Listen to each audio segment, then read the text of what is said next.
let's look at some common visual channels. And so some common visual channels are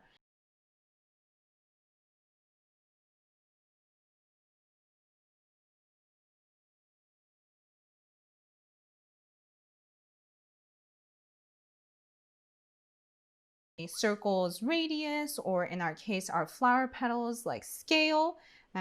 So that's also continuous.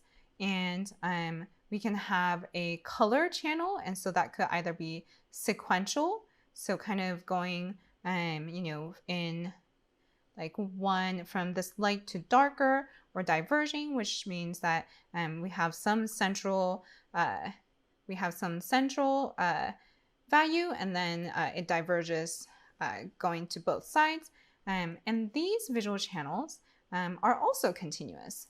And on the other hand, we have some visual channels that are discrete. So we have these categorical colors, and we can potentially have like different shapes. We can have maybe the instead of, so for example, for our flower petals, we have distinct different shapes for each of our flower petals.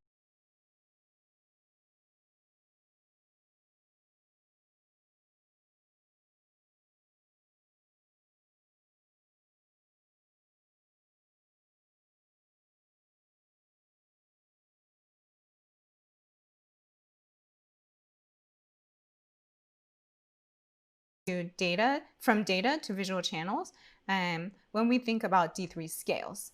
So for D3 scales, and again, this isn't the whole list of D3 scales, but these are the ones that I end up using quite often.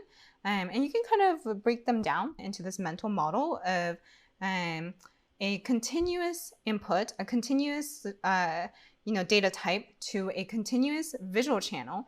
So that could be scale linear, scale log, scale square root, scale time. And these are mapping from one continuous data type to, let's say, something like XY positions or size, a continuous visual channel. Then we have some scales that help you map from a continuous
ordinal, and scale ordinal is really great for when we're trying to map a discrete data type to, let's say, a discrete color. So this kind of categorical color scheme, it's very helpful for that.